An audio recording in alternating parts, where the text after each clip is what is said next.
Oh yeah, Friday better? night. Yeah, I think that's better. I think we're secure. I think we have a good tripod situation. And hi everyone, welcome to Friday Night Cookies, a show where two cookie connoisseurs come together and talk about the world's best dessert. I'm Kaylani. And I'm John. And tonight, we're not at our cramped kitchen table, but we're on our cramped couch in our cramped apartment. It's not that cramped. It's not that bad. I got plenty of elbow room. Oh. Well, you know, Facebook Live only films in squares, so Yeah. we're only confined to this little space. People are slowly realizing that we have an actual apartment and not just a little square table. And that could be it. That could be the whole set. That could be it. But tonight, we're doing... Wait, it was the cliffhanger from last time. Oh, wait, yeah. Did we not announce that last time? No, we didn't. We were like, oh, it was related to Pepperidge Farm. Well, okay, so it's related to Pepperidge Farm. What do we have?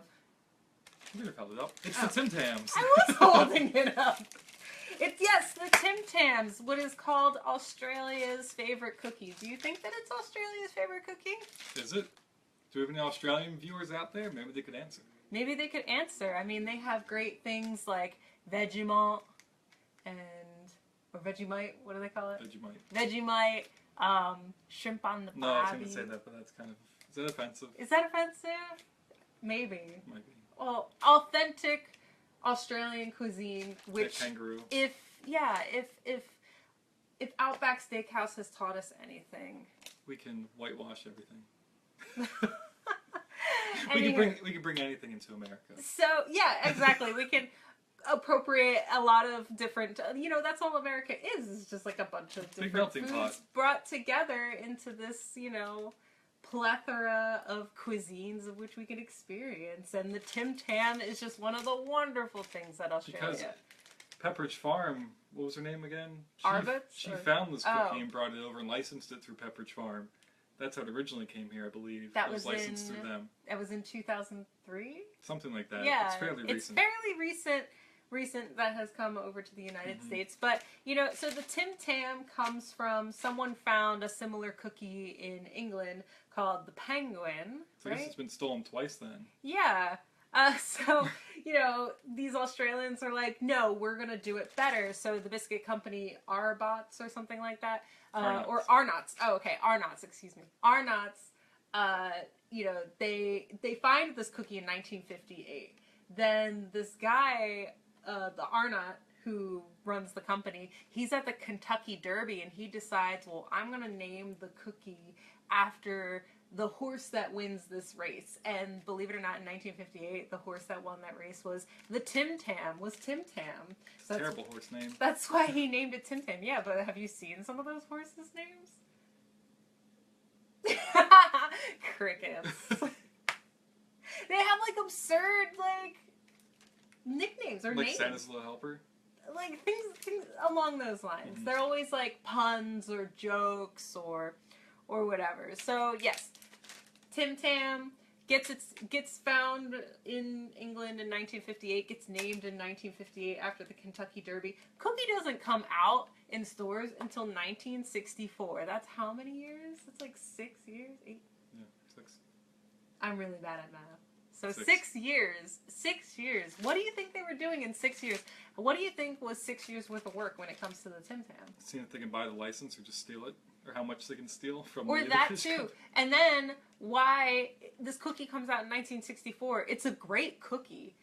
It takes until 2003 to come to the United States. That's 41 years. I know that they licensed it under the Pepperidge Farm name, kind of like all the other Well, cookies. Pepperidge Farm is a sister company of Arnott's. Because it used to say Pepperidge Farm all over the packaging in the normal white. Now it just says Pepperidge Farm in the back in small print, and it's under Arnott's label. So maybe they decided to shift it to look either more imported. I don't know. But, so tonight, a tradition, I don't know when this tradition was started or who thought it up, but there's something called the Tim Tam Slam. And that's what we're going to do tonight is the Tim Tam Slam. John, tell us what the Tim Tam Slam is. I would just show them and walk them through it. Okay, let's walk them through it. First, you open up the packaging. Walk to get the aroma. Then you slide out the plastic tray. Oh. Not too far, otherwise you can't get it back in. I like how they're separated. Like there's like a little bit of space so they don't like melt together. Worst case scenario, it's like a hot 93-degree today like it was in Philly. Quadruple decker sandwiches. Quadruple decker sandwiches. If they all melted, that is. So you got the cookie in your hands. It's already starting to melt. You nibble off the one end. Okay.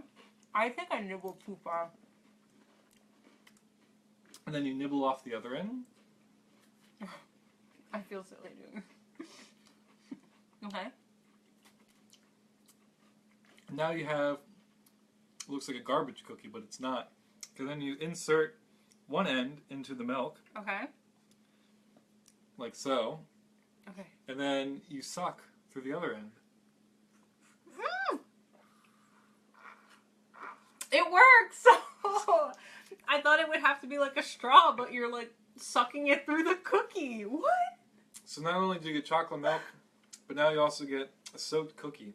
Whoa. Because all the innards are soaked with milk that you just pull through it. Oh, mine's falling apart. Better not slam too hard. So, gotta So get it's nibble, nibble, suck, devour.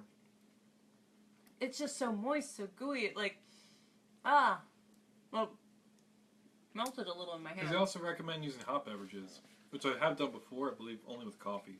Hot chocolate would probably be better. But that's also delicious, too.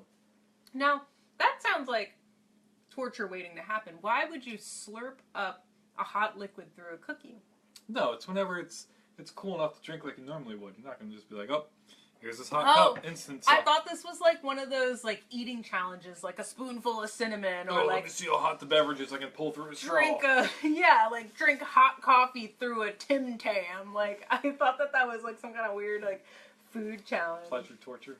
Yeah.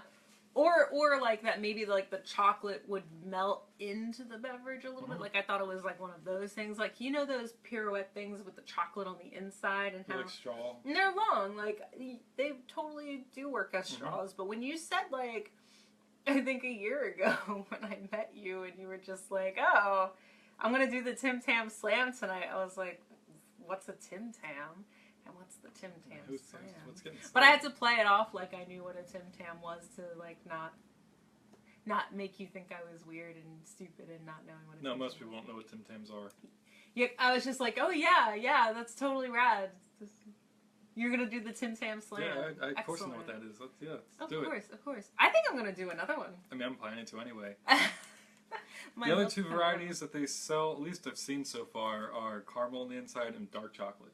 So we're having the original flavor. This is the OG? Yeah, original. So you bite one end, and then you nibble the other, and then you drink. And if you live in the U.S., these are readily available at Target stores. I don't know why Target sells them, but they have them there. I think my milk is going too low. I couldn't put the milk in the normal wine glasses that we have every week because I knew we would be like sticking our mouths in there and it wouldn't have worked well with the wine glasses. Oh. I just lost mine in the milk. I'm sorry, you want mine? No. Oh. I'm going to censor this and be disgusting. Dig it, get it. So, the Tim Tam Slam was actually referenced in a commercial in 2002 in Australia. Like, so it's kind of fun that the company kind of acknowledges that people do this with their cookie. I guess it's like, you know, they found a different way to eat and enjoy a cookie. It's also nice. That cookie was fully submerged for a few seconds. Didn't crumble at all. Came up nicely. It is super soggy. It gets soggy. It's good. Yeah. What other cookies can you do this with?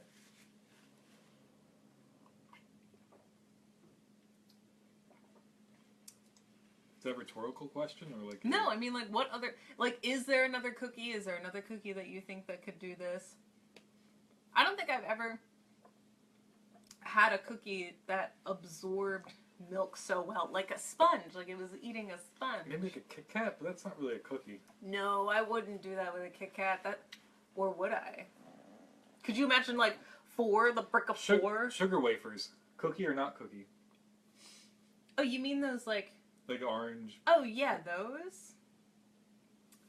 That's a good question because it's somewhere between like soggy cracker. Because if that's a I cookie, think that's then why is the Kit Kat not a cracker? Or what is it, a cracker or a cookie?